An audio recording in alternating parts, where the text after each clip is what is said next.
Bonjour Christian, Bonjour. bienvenue sur la chaîne S'écrire. Merci. Je suis très heureuse de t'accueillir sur la chaîne. Mhm.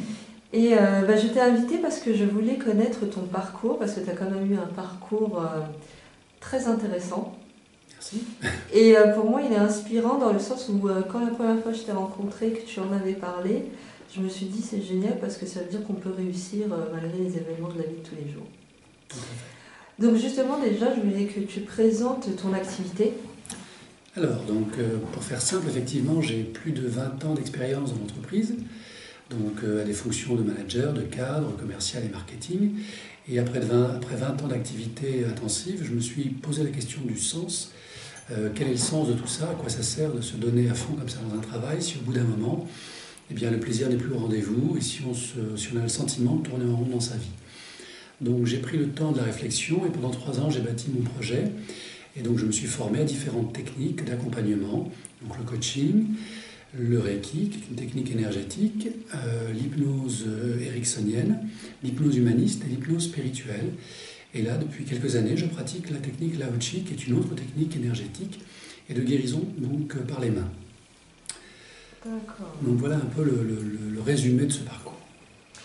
Et oui, tu nous as expliqué que tu en avais marre par rapport à ton travail, de ne plus éprouver du plaisir à ce que tu faisais. Mais qu'est-ce qui t'a vraiment donné l'envie de changer complètement d'orientation, qui t'a orienté dans cette voie-là? Parce que c'est de passer de commercial à hypnothérapeute, c'est radicalement, ça n'a rien à voir. Alors, il y a effectivement, comme ça, vu de loin, un écart qui semble important, mais en fait, les deux fonctions, les deux métiers sont liés à la relation avec la personne, puisque quand on est commercial, il y a une relation de confiance qui doit s'établir pour arriver à mettre en place un projet, vendre des produits, des services, peu importe. Quand on est accompagnant, quand on est thérapeute, il y a aussi une relation de confiance qui est nécessaire et indispensable pour accompagner la personne, non plus vers des objectifs qui nous sont propres, mais bien vers des objectifs qui intéressent la personne. Donc au travers de différentes randonnées, pèlerinages que j'ai eu à faire, je me suis rendu compte que c'est ce qui me plaisait le plus dans la vie. D'accord, donc en fait tu étais passionné par la nature et la randonnée. Voilà, et donc je pratiquais ça en équipe avec des personnes. Et là encore, j'étais coach, j'étais accompagnant, malgré moi, de manière spontanée. Et les gens me retournaient le fait que ça leur faisait du bien de parler, que ma compagnie les aidait, que mes réflexions, mes analyses, mêlées à leurs propres réflexions, à leurs propres analyses, leur donnaient un peu de courage et l'envie d'aller un peu plus loin. Donc fort de ce constat, je me suis dit, écoute, c'est peut-être un métier. En tout cas, moi, ça me fait vraiment plaisir de faire ce type d'approche et de le développer. Donc formons-nous. Donc je me suis formé. Et depuis maintenant près de 10 ans, j'accompagne les gens sur leur développement personnel. D'accord. Et qu'est-ce qui t'a donné le courage de te lancer, de passer d'un salarié qui avait son salaire tous les mois à être un entrepreneur qui plonge sans filet pour faire ce qu'il aime? Alors, le fait simplement que j'avais déjà acquis de l'expérience, donc ces 20 années passées dans le cadre de l'entreprise ont été très formatrices. Donc je ne regrette en rien ce parcours. L'idée après de devenir entrepreneur, j'ai eu l'occasion d'avoir quelques expériences en tant que chef d'entreprise. Et puis j'ai abandonné finalement cet aspect commercial pur des choses pour créer une association avec d'autres amis thérapeutes. Et nous avons créé donc l'association Active Zen. Et cette association, qui est un regroupement de thérapeutes, nous permet de nous faire connaître, de participer à des salons de bien-être, de créer des ateliers, des stages, de donner des soins, d'écrire des ouvrages. J'en ai d'ailleurs apporté un aujourd'hui sur le Lao Chi, qui est un manuel Lao Chi que j'ai écrit et qui répertorie effectivement toutes les connaissances que nous avons accumulées sur ces techniques énergétiques, au-delà de l'aspect magique et croyance. Donc il y a des informations scientifiques qui constituent un peu la base de ma démarche. Apporter de la rationalité, des choses prouvées scientifiquement, et ensuite les mettre au service du bien-être et du développement personnel. Et le cadre de l'association le permet. D'accord. Et quels sont les obstacles que tu as surmontés, enfin si tu pouvais nous en dire deux, pour y arriver, pour en faire ton métier à plein temps? Alors, les principaux obstacles que j'ai pu rencontrer, alors on va commencer par le principal, c'est-à-dire moi-même, c'est-à-dire mes peurs, mes blessures, mon ego, mon désir d'aller trop vite, mon désir de faire les choses de manière trop parfaite, mon niveau d'exigence, mon impatience, enfin tout ça, ça a été des difficultés à surmonter. Mais au-delà d'être des difficultés, ça a aussi été, si tu veux, des moyens de remise en question, d'introspection et d'auto-analyse en fait. Donc ça, c'est le frein principal à la réalisation de soi, c'est soi. Donc ça, c'est vraiment le premier obstacle.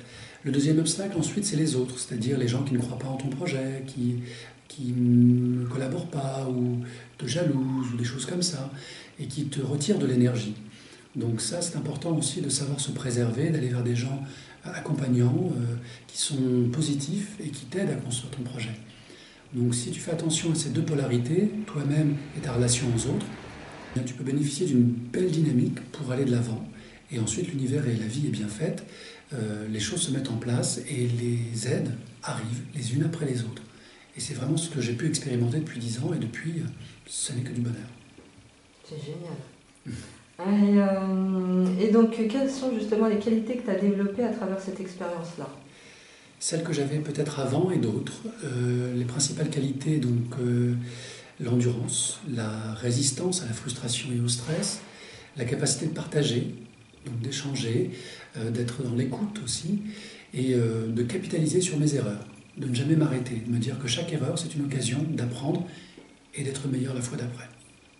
D'accord. C'est vraiment fantastique.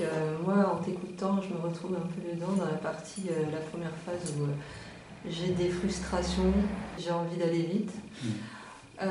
Donc c'est quand même rassurant de savoir qu'en persévérant et en faisant quelque chose que l'on aime, on peut y arriver.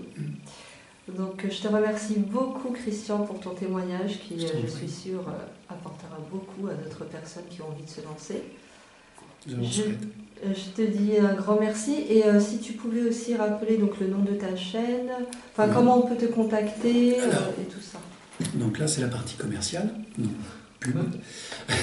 Donc sur la partie commerciale, donc vous avez un site qui s'appelle www.logzen.com. www.logzen.com, donc LOCZEN.com, ça c'est le site de l'association. Vous avez sur YouTube une chaîne qui s'appelle ActiveZen, ACTIVZEN attaché, donc ActiveZen, où là nous avons déposé des interviews, des audios de sophrologie, d'hypnose, de méditation pour vous aider gratuitement à travailler sur vous de chez vous. Voilà, donc ça c'est les moyens modernes qui nous permettent d'être vraiment présents partout et à votre volonté. C'est vous qui décidez quand, comment, ce que vous avez envie d'entendre et ce que vous avez surtout envie de travailler. Et tout ça gratuitement chez vous. Ensuite, vous avez donc l'adresse mail sur laquelle vous pouvez me joindre, logzen@gmail.com. Et bien sûr, je mets en place des partenariats avec d'autres thérapeutes en France, en Belgique et peut-être ailleurs encore, puisque nous intervenons et j'interviens partout en France pour faire des formations, des conférences, pour expliquer ce qu'est l'auto-hypnose, l'hypnose, le lao-chi, le reiki et d'autres techniques qui me passionnent et qui me donnent envie de partager sur ce bon chemin. Et merci, Ibtissem. Merci à toi, Christian. Un très grand merci. Au revoir. Au revoir.